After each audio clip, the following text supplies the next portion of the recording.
Hey, what's up YouTube? This is Random Call Sign and Happy New Year. Today will be the first review of the year, having the Fanatec CSL Elite Loadcell as the subject. But first of all, thank you to all the loyal subscribers for a great 2018, and I hope that 2019 will be a platform to further improve. It's because of you guys and through your generous donations that I am able to review this piece of kit, so once again, thank you for that. So, I got the Fanatec CSL Elite Loadcell pack as a purchase to upgrade or replace my aging Fanatec CSR Elite pedals. Those pedals were part of a bundle that I got back in 2012 with the Fanatec CSR wheel and also the Fanatec H shifter. Therefore, at time of purchase of this pack, I did not have a particular high opinion due to my experience regarding Fanatec kits in general, but pedals in specific, I believe them to have high quality. With that in mind, the Fanatec CSL Elite Loadcell pack was in a particular price sweet spot that makes it stand out in the market. But since the pack is in reality two products, not one, let's have a look at them from that point of view. The pack itself is comprised of two products, the CSL Elite and also the CSL Elite Loadcell. The base product is the CSL Elite pedals, which comes with the base and two potentiometer pedals, with the price of €90 or $89.95 to be more exact, plus shipping. The Loadcell is $139.95 if purchased separately. Buying them separately will give you an overall price of $229.90. If you buy them in the pack, the total is $219.90 plus shipping. The base model can also be purchased through the many wheel packs available at the site.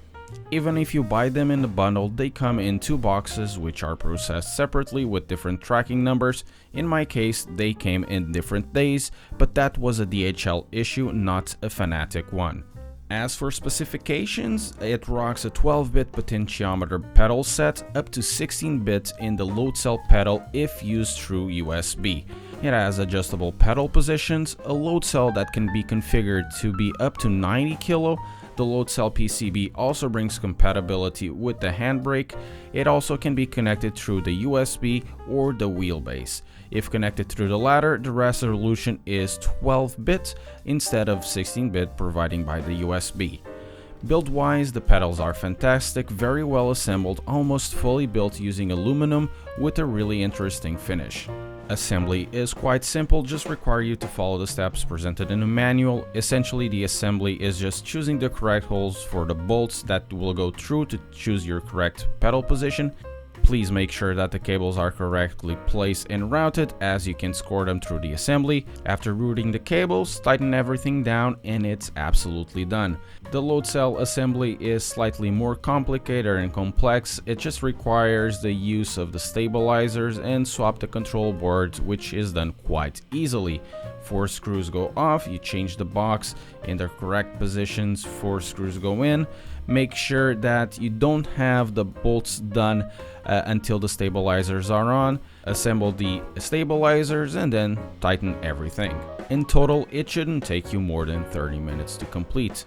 If you are installing the Loadcell, don't forget that the potentiometer brake is now the clutch, so remove the foam and install the rubber stopper. Regarding mounting points, no nuts come available. There are a few holes available which can be used as mounting points. I've ended up needing 4 5mm nuts, so I could reuse the same mounting scheme used for the CSR Elite in the Wheelstand Pro. This is possibly done to give you more flexibility with the mounting solutions or requirements that sim racers need. This way, it can be hard mounted in almost anything from wheel stands to 80/20 profile rigs and everything in between. Adding to the flexibility, these can also be used without the mounting points as well. There are some rubber pads in the base, though it must be said, if you use the Loadcell kit, look for a mounting solution. After everything is set, the pedals are quite sturdy and you just need to connect them to your base or USB and install the drivers if you are doing it through the PC. The pedal faces are slightly customizable. You can choose between the rubber, the aluminum face, or a grippy sandpaper type surface that comes in a Loadcell pack. The pedal face position isn't customizable, which can be a problem for smaller feet. For my feet, they are just fine. I'm a sock sim racer, so the recommendation I got was to use just the aluminum face, making it easier to heel and toe and use the pedals in general. A recommendation by a user that I took, and it's very much true. Now, brake-wise, which is essentially what makes or breaks a pedal set, I've used mainly the Loadcell in this pack for very good reasons. However, since the pack it's in reality two products, I would be remiss if I didn't tell you my 2 cents regarding the potentiometer base, which a lot of people will get. The initial force necessary is quite substantial for a pedal of this type. The foam adds a good level of progressiveness to help for a better braking sensation. This happens as there are 2 resistance workings, one provided by the foam, which is progressive, as well as the one provided by the pedal spring. This works quite well, and in fact, it's a good compromise. It's precise within the bounds of the potentiometer brake pedal type and provides you a good braking sensation.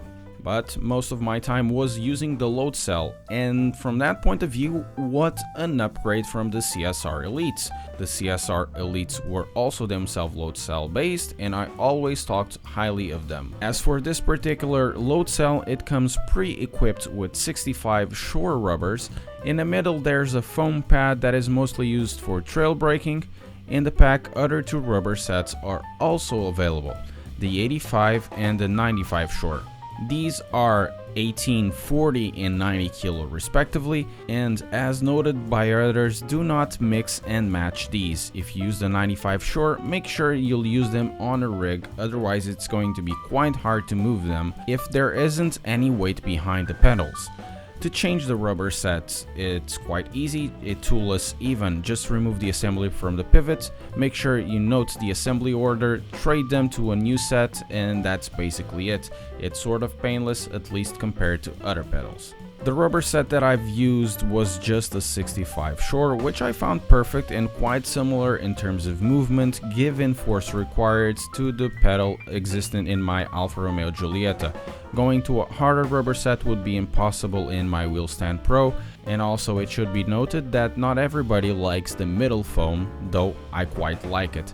It has just enough give to be useful in slight trail braking, though it has a downside of it, which would be it activates the Loadcell with the most minute of pressures, so the solutions basically are either keep the foot out of the pedal or create a dead zone.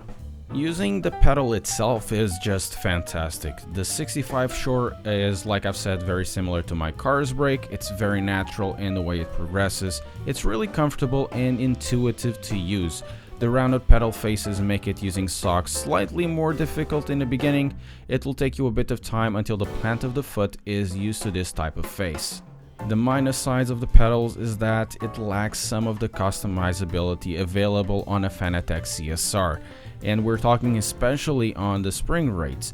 These pedals are torsion spring based and not helical spring based like the Fanatec, so changing them can be quite a chore if ever third-party upgrades are needed, or if you even need some maintenance and you require to change a spring.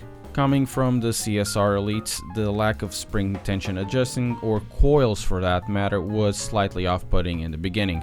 The resistance is okay, but I'd wish there was a way to adjust the force in the pedals slightly. Going from the particular to the overall package, these pedals are great to use. I did not require more than a few hours to get totally used to it, mainly on my left foot because of braking. And even if the spring rates are a bit soft, in my opinion, the usage is quite intuitive. Heel and toe is simple enough to do. As for conclusions, the Fanatec CSL Elite pedals, and I'm talking just about the base here, they are extremely well priced. At €90, it's an absolute steal if you don't want any clutch. At this price, there are the best potentiometer-based pedals in the market in my opinion. They are great performers and very well built. The Loadcell itself is overpriced as it alone is €40 more than the pedal base. However, if I'm honest, even if the Loadcell is overpriced, the whole bundle is still really well priced and in my opinion the best entry-level pedals, even if a little more expensive than the Thrustmaster 3PAs. The build quality is just miles ahead and it's absolutely totally worth to dash the extra dosh. Because they are so good, I think it's the only time I'm going to give an unabashed recommendation in any kits that I've reviewed in this channel. Fanatec has provided a product that just blows away the competition in every level at this price point, and even where it compares in terms of price with the base CSL Elites, they are so much better than the other options that you would be doing a disservice to yourself if you get something else, well, unless of course you're buying Thrustmaster because you need to connect to your base and you need to connect to the PlayStation 4 or PlayStation 3. I find it impressive that they have not skimped in terms of quality or taken obvious shortcuts that are detriment to the offer, even though they compete in a very low price point.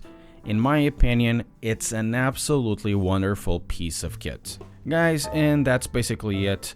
Thank you very much for watching and I hope you have enjoyed it. If you did, don't forget to press like, share, subscribe and also hit that notification bell so you get notifications of new videos and streams. Once again guys, thank you very much for watching and I'll see you next time.